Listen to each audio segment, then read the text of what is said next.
wellnesscouch.com, streaming wellness into your lives.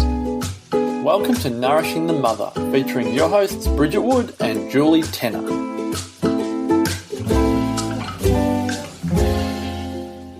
Hello and welcome to Nourishing the Mother. I'm Bridget Wood. And I'm Julie Tenner. And today's podcast is What is the Story You're Letting Become You? So we will break apart what this means and dive into perhaps where you might find yourself in your stuckness and how to begin to transition out of that. Before we get there, I'd love to remind you to jump on to nourishingthemother.com.au and sign up to join our tribe, where once a week we'll shoot you off an email with links to whatever we've put out in the world, and you can pick and choose where you'd love to dive deeper. Then very occasionally we send you a more intimate little love note.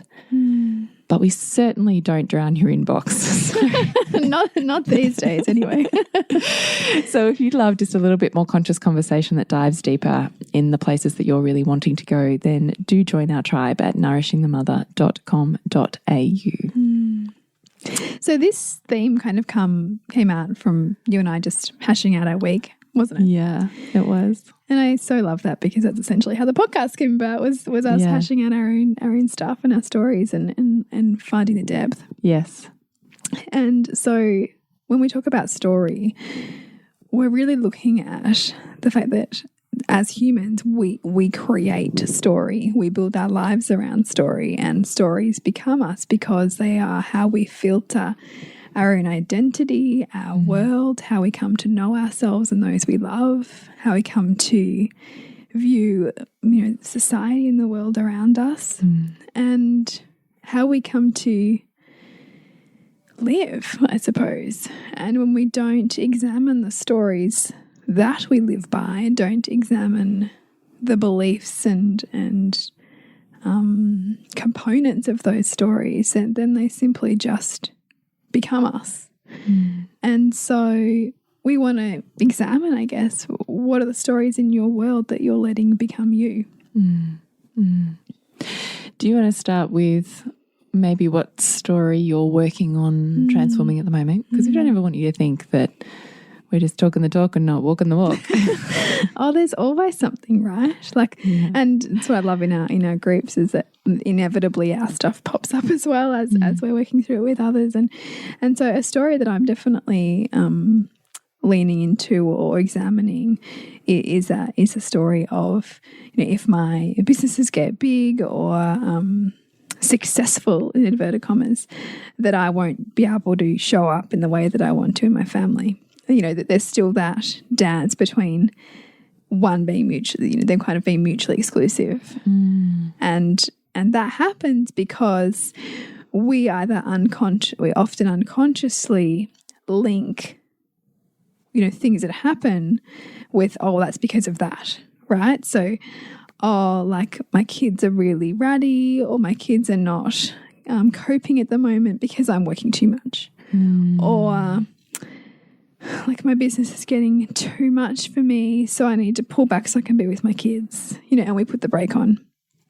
Or, I can feel like it's just on the cusp of getting bigger and I'm getting more clients and I really feel the demand that's there, but my kids are sick. There'll be that kind of, that toing and froing between these two states of being, without being able to see how actually they can really light each other up and really serve each other.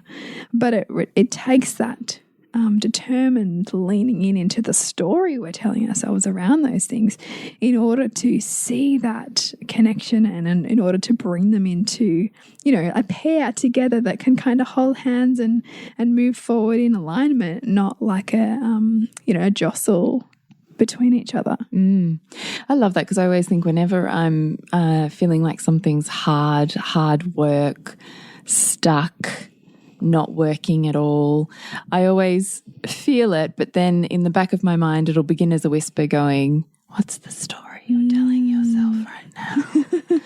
And when I've got ever so quietly at the beginning, because you don't want to hear it at the start. You just want to feel the rawness of the emotions and be like, fuck the world.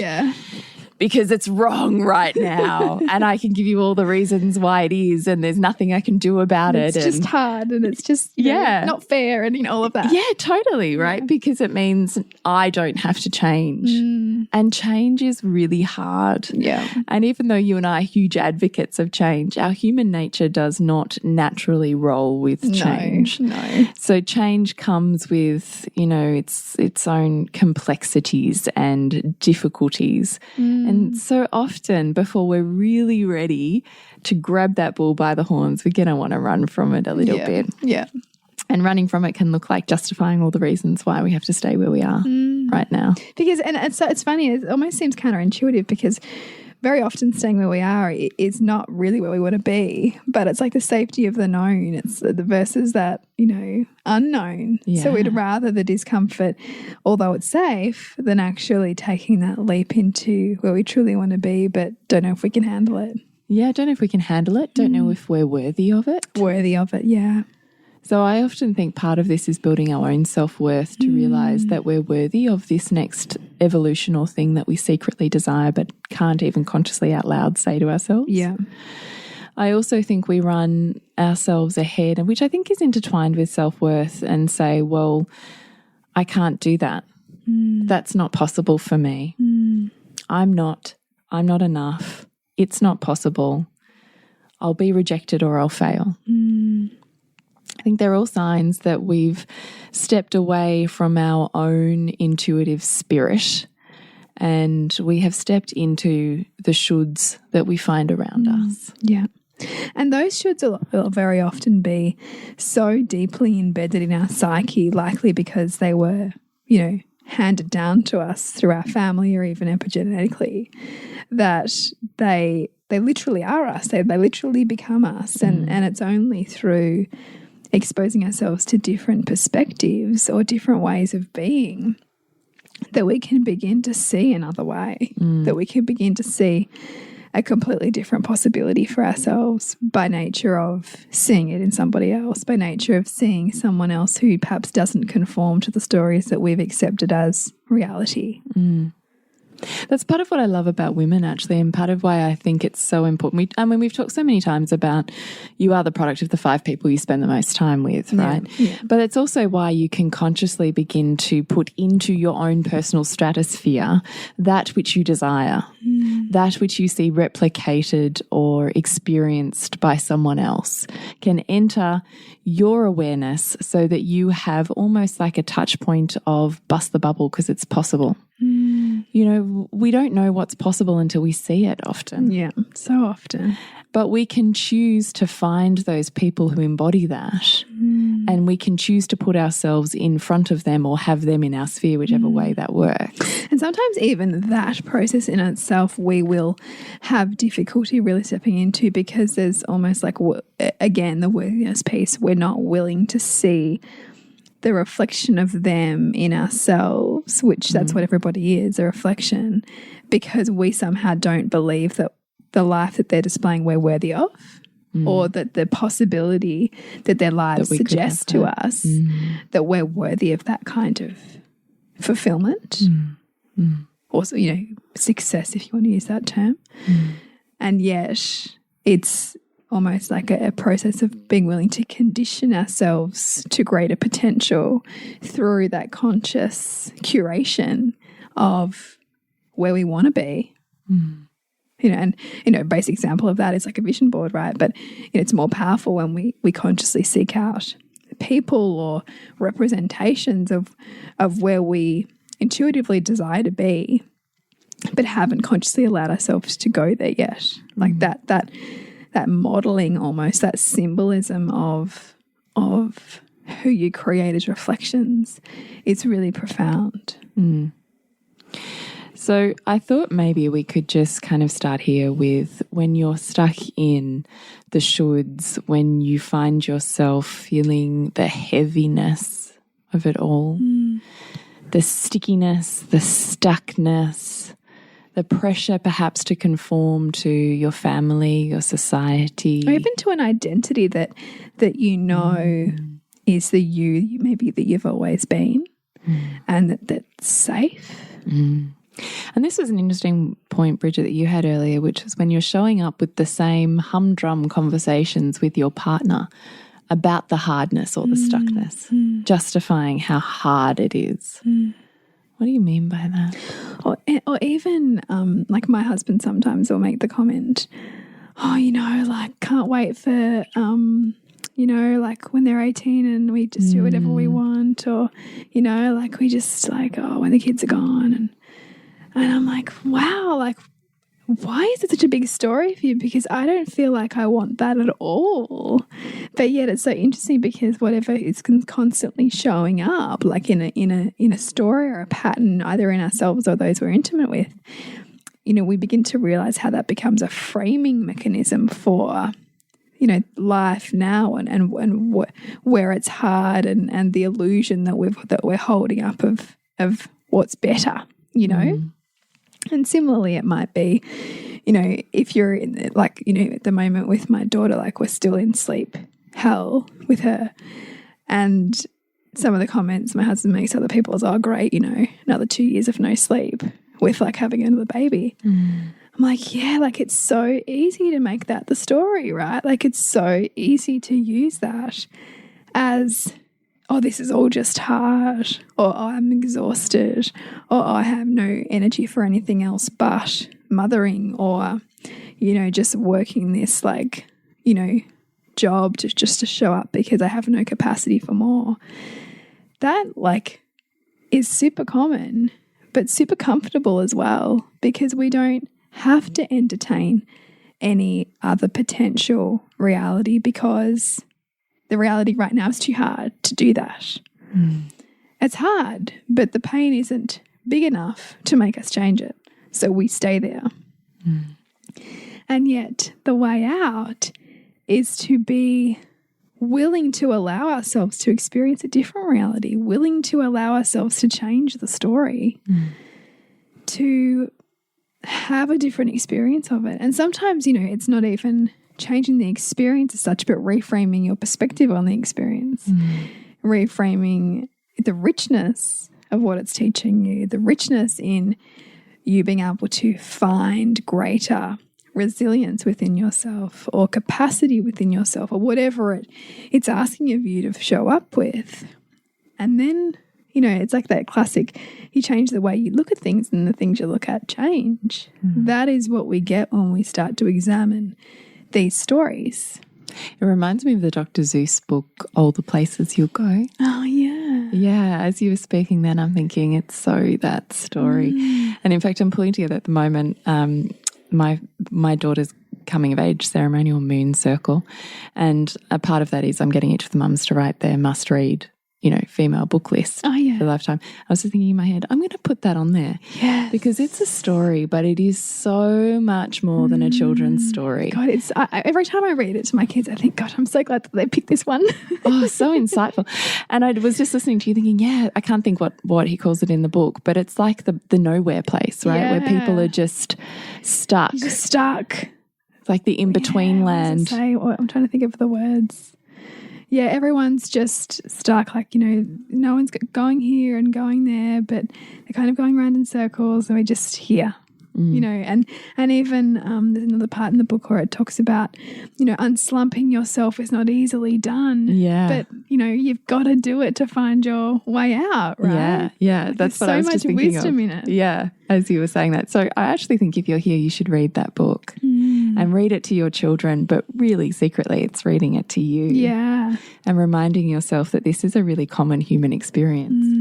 And you're just having a really common human experience. Yeah. But it doesn't have to be the experience of your lifetime. Yeah. And I often think our children are delivering us so perfectly the ones that we're ready for or needing in the moment as well. Like whatever they're kind of struggling with and whatever they're bringing to you that you have resistance towards is usually something that's really relevant for where the edges that you're asking yourself to go through too. Can you break that down a little? Well, I'm just thinking a lot about like my son who's transitioning to school, and there's a lot of my sister gets more than me, and I don't want to play anymore because I keep losing, and just that constant woe is me. and inability to handle his emotions, right? And just the world is hard right now. And I think that there's totally elements that I'm traversing where the world feels hard right now, you know? And I really have to parent myself very often with him to make that okay for him, to simply just let the feelings be, and for me to not have to fix it and to allow him to wallow in that. You know, like this morning it was like, I'm never having a smoothie again because I didn't get 3 dates and Sylvie got 3 dates and I want 3 dates. And I'm like, yeah, you really feel like you want 3 dates. Sometimes it's going to feel really fair with your sister and sometimes it's not. But I'm not going to give you another date. And that feels hard. You know, whereas it could be so easy for me to just avoid the conflict and give him another fucking date, right? Like, it's just a date. But it's more than that, because it's allowing the experience of disappointment and the experience of feeling hard done by and the experience of not getting everything that you want all of the time. And when we can allow and sit in and bathe in the discomfort of our kids feeling that without having to lecture them, just simply let them be in it, there's so much that we expand in ourselves in that. And even like last weekend, he lost a car at a festival and it was a fucking epic, like, you know, like just the first real losing of something, right? Yeah. And he was crying. We had to find it. And what if we can't find it? And what if it's gone? I'm like, yeah, I know it could be gone. You know, and I had to fight myself, and I was thinking with my husband in my head, like thinking by now he would have just told him to get over it, right? But I'm thinking, how rich is this for him to just be able to let all these feelings wash over him and just let himself sink into the shit feeling of him losing this thing that he really loved. Because when we can allow that without restriction, then we can move with the ebb and flow of life without getting so stuck. Without feeling labelled and defined by it. Yeah. Like, normalizes it. It just makes it. Yeah. As a phase almost. It's almost like being a seasoned parent where you go, oh, this phase again. Yeah. And just go, okay, hold on here. Like, anchor in. Anchor in. We're going in and we're just going to hold on. But, you know, I see that, like, okay, like the more I can kind of show up and expand into this and just feel the discomfort of his big feelings and his whatever I'm labeling right in my head that I have to work through. It's making more okay what I know I'm going to have to traverse within myself as I shed what's comfortable, as I shed what I've defined for myself right now, as I shed the identity that's become, you know, that I know I've outgrown, but that kind of still wants to hold on because it's saying, but don't you know, like, this is who we are. You know, can you be more than this? Like, you know, this is safe here. Like, this is how everybody knows you. And this is, you know, it's so disrespectful of you to not recognize, like, how I've helped you to be who you are, you know. But yet life is calling us to evolve. And we evolve through leaning into the stories that we've allowed become us and that are purposeful until they're not anymore, until we're being pulled somewhere else, until we're being led to greater inspiration. And that comes with the, you know, contrasting feelings of, you know, perhaps pain or that stuckness, right? That heaviness of that thing that you know you need to traverse to be able to find a new way, find a new story that you want to create. Essentially, we are storytellers and story weavers and creators. What do you want to create? I love that. I'm already thinking in my head, fuck, I've got some work to do. Really? I'll have to listen back to this and do my own work, right? So let's talk about combating then, Bridget, shall we? Yeah. Yep. So if you've got a story in your head, you need to work out what that story is first. So you might even just notice you've got a feeling at the moment, a heaviness, a dampness, a stuckness, and it's too hard. I can't because story. Write down what that story is first. So you're clear on it, right? You might tease it out a little bit before you go any deeper and just ask, where have I picked this up from? Who have I picked this up from? where have I felt this feeling before in my lifetime? Who was that with? Whose story have I collected with me? So you might ask those things first. And then, Bridget, you're going to flip it, aren't you? What are we going to do? So you really want to challenge your perception here to look at where's the opposite true. See where, maybe if it's a story on yourself as perhaps unambitious or too busy or lazy, or if it's looking at your kids, like, and we're going back to this example of, I can't work on my business because when I'm not present with my kids, they get ratty. And, so we get in this loop of like, well, it's just too hard to do both. So I just have to do one or the other and on separate days and keep them very separate. That's also a story that we've created, right? And so what about looking for examples of where your kids actually play really well when you're not being present to them? When actually you can get half an hour of stuff done without interruption when you're home with the kids, instead of always feeling like it's too hard and so impossible. You're literally bringing your attention to where is the opposite true. Yeah, where is the opposite true? Yeah, so where I have no time to do anything, noticing consciously where you do actually have time and you're choosing an activity that doesn't light you up, but that stays in your story of stuckness or keeps you busy, right? Busyness is a wonderful number and distractor, not necessarily a reality. So where is your busyness maybe filling in that space versus I do kind of have time? Yeah, and how purposeful is your busyness, right? Like it might feel like you're so busy, but is there, order and strategy and kind of some kind of mastery over it versus it happening to you? Because your time will literally fill up regardless, right? Yeah. So you can choose to consciously manifest that, or you can choose to have it happen upon you, and whatever you're currently living in your top values will be what consumes that. That's right, exactly. Yeah. So where is the opposite true when you start stacking the evidence? So my child is really hard right now. Where are they really easy?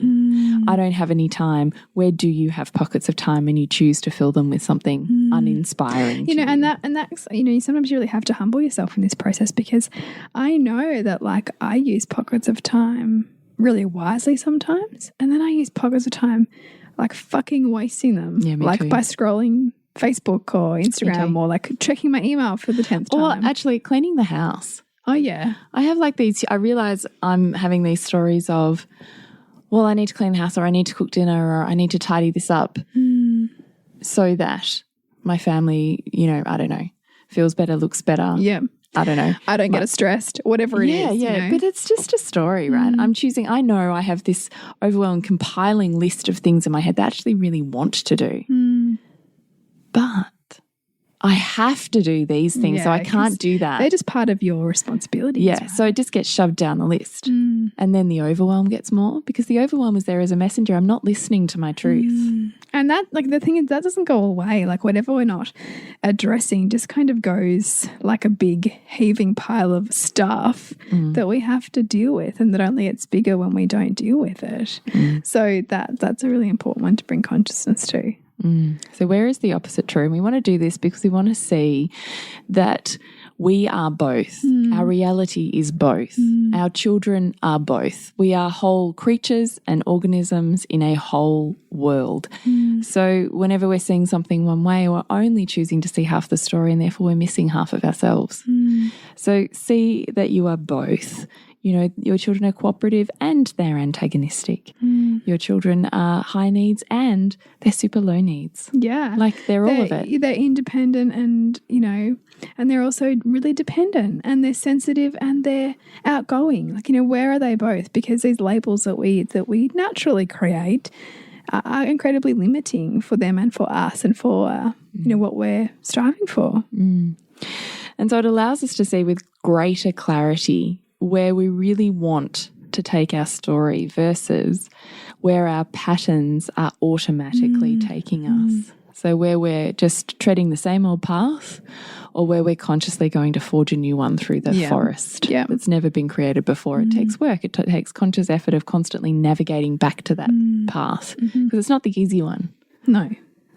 The easy one's to stay on the same kind of hamster wheel of like doing, right? And just kind of showing up and showing up and showing up without consciousness to do I really want to do this anymore? Why am I doing this? Is this high value for me? Is this fulfilling my family? Is this, helping me grow in ways that are inspiring to me? There are questions we need to be looking at regularly for ourselves so that we can stay in as aligned and as lit up as we could possibly be in our lives, and knowing that we're going to hit challenges, of course, but more consciously creating our reality so that the challenges that we're facing are in alignment with our inspirations, because we more readily face those. We more readily are able to see how they're purposeful as opposed to just a massive obstacle in the way. So what is the story you're letting become you? So you have a choice to expand beyond where you are, but you have to stack the evidence. One, that you're worthy enough for that new reality that you're actually seeking. Two, say that shit out loud. Yeah. Write it down. Yeah. Share it with a friend. Have a declaration night. Have a moon ceremony. Do a vision board. Stop making it your dirty little secret and put it out there. Knowing, and I've even said this to you, Bridge, here's this thing I really desperately, deeply, so badly want to do. And I'm so shit scared of it that I almost don't want to say it out loud. I think I might have said it out loud on a Facebook Live today. Oh, did you? No, I'm glad that you did, because I want to. Right, okay. I want to go to Frida Kahlo's Oh, no, home. This is a different one. Okay. Oh, that's a different one. No, it's the same one. Same one. Oh, yeah, Tropical Island somewhere? Yeah. Oh, yeah. So I had the Tropical Island on the anyway. So it's really it's a complicated story. So I've had, for as long as I can remember, I have desired to go to Frida Kahlo's home. I freaking love her. Yeah. And I just think she's such an extraordinary, interesting woman. And it was always on my, one day bucket list, and one day I'll get there, and one day after kids, and, when I've got spare money, and, the one day. The old spare money thing, right? The fucking one day. You got to be intentional about that shit. That's exactly my point. Exactly. And so I was thinking about 2019, and I think I'd said to everybody on the podcast here, have got my finances to a certain point. I want to take them to the next level. And so that requires stepping up in my self-worth, stepping up in what I believe is possible for myself and my business and my potential for earning. And which is all my self-worth, right? Yeah. And that I'm worthy enough to live in this new reality. Anyway, flash forward, I had made this vision board of things I really wanted. So I kind of think, you're hitting an edge when the things you have out there, even when you look at them, carry an edge of scariness to them. If they don't have an edge of scariness, the dream's not big enough. Yes. Because you're in your comfort zone. You're not growing. Yeah. It's not bigger than what you already are. So I had this, beachscape, beautiful blue water kind of, that's the family holiday I really want to earn enough money to do. And I was in the Apple shop the other day sorting some stuff out with my phone, and I have a Frida Kahlo phone case on my phone. And the assistant who was helping me at the Genius Bar was like, have you been to her house? And I was like, in my head, I'm freaking out because I'm like, how is this? I know. I went, no, but I really want to. It's on my bucket list. And he goes, I've been. That's so cool. I know. And I just had this moment where I was like, this is not random. Why do I need to hear this right now? And he's like, and we got into this huge conversation. He's like, I've got some photos on my phone. Do you want to see them? And I'm like, yes, I want to see them. Show me. And so he's scrolling, he shows me, his Frida Kahlo's home. And then he shows me these ruins on this beach where he was. And I swear to God, it's the exact same fucking photo I have on my vision board. No shit. But you didn't know it was the same. Well, no, I had in my head as Vanuatu or something. Yeah. Or that's what I thought I was manifesting, Vanuatu. And I looked at this and I was like, fuck, that's where I need to go. That's my pilgrimage, right? I can feel my heart literally being pulled out of my chest at the look and sight and feel of these photos. And this gorgeous young man who's talking to me about it, and he's like, clearly travel is like a top priority for him because he just works to travel, right? And I was like freaking loving it because travel's not been on my values. So like we talked about 2 years ago, money wasn't on my values. I had to work really hard to get money up there on my values so that it becomes self-fulfilling, right? Yep. Now, here's this man in front of me who has travel as probably his top value. And it's not in mine, but I want it. Like even that is not random, it's right? So cool. I love it. So I'm like thinking, thank you, universe. Thank you, God. Thank you, divine. Thank you, beautiful man in front of me. Like this whole thing is amazing. Thank you, Frida Kahlo. And I walked away from that and I was messaging Bridget going, fuck. I'm so shit scared because this is it, right? I know it's not Vanuatu. I know it's fucking Mexico City and the shit I want to do there. Yeah. But I don't feel worthy enough of that because it had been I have such a big story on what that means. Yeah. Yeah. On that means X, Y. If I do that, then X, Y, Z. Right? Yeah. That I was like, it is terrible. I can't even move out of that story enough to go, I'm worthy of that. So how can I manifest it if I don't even perceive I'm worthy of that? You know, because it's so scary. It's not for me. Well, yeah, if you're not even able to energetically align with that in any way, you're not creating it. Exactly. So, you know, I've been reflecting on Frida Kahlo this last few days on this podcast, and I'm like, I've got it's too hard story. So my toddler is too hard. I've got no time. Yeah. She's too hard. Yeah. Do you remember that one? I feel like I've done it with every toddler. Totally. They are fucking hard. I have a toddler who's like /13 because my eldest is 13. It is brutal. Like, can I tell you yesterday to make you laugh and just to make you like maybe rejig where you see my conscious parenting. We were, I was outside it was early in the morning having coffee. We'd all just got up and something had happened and Gwen, my youngest toddler, maybe she was trying to hit someone or throw something. So I've done Sounds pretty toddlerish. You know, I'm not going to let you do that. I don't want you to. I'm going to take that toy because I don't want you to throw it, you know, that type of thing. And she gives me this glare and her eyebrows go dark. And she's I'm sitting on a chair and she's standing in front of me glaring at me. And I'm just holding that space. Sure, okay. You can glare at me. Yeah. And then I see her look down at my coffee. Oh, no. And point. And I went, yes. Did she tip it out? That's Mummy's coffee. And she looked up at me with like these eyes and she looks down at the coffee and she kicked that shit over. Of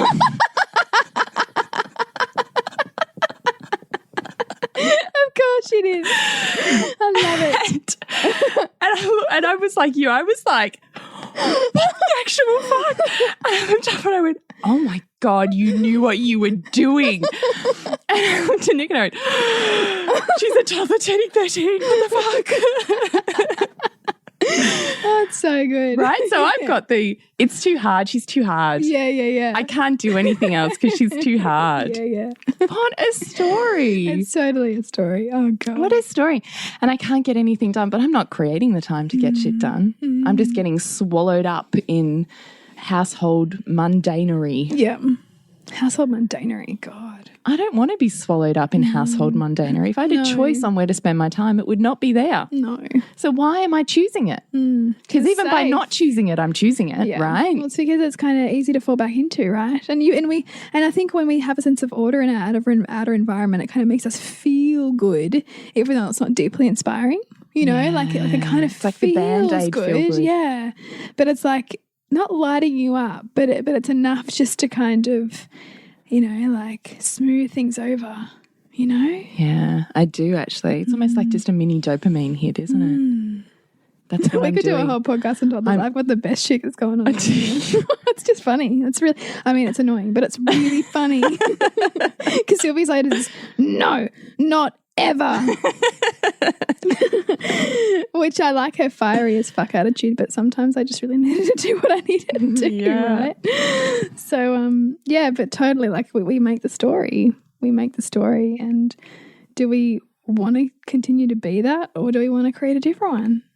And we get to choose. I want Mexico, so I want a different one. You can do it. Yeah, I actually have to consciously do that work though. And I'm avoiding even doing the work, right? Because that's easier. Totally. Too busy. Too busy doing mundane shit. Like, what? Choose a conscious, inspiring life.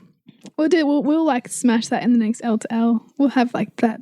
Your ship ready to sail by the next L to L. No, I really want to. Like, I know I'm avoiding it, but I can also feel the nearing of an end of a phase because my whole year's about to change, and like so many of you in another week, everyone's at school, at high school, at different places. I just feel like we're right on that. You're on the that cusp. Yeah. And there's a lot of high emotion in my house at the moment, as you have prep year 7. My son's playing state basketball this weekend and my toddler's like freaking off the Richter. Like, so she's just probably bouncing off of everybody else. Totally. You know, so I just think in another week when I feel like the emotions come down, You'll have more spaciousness. I really hope so, but I also want to give myself a timeline, because I think if I don't give myself I don't think I can leave it to when I feel like X, I'll do Y, because I'll never feel like X.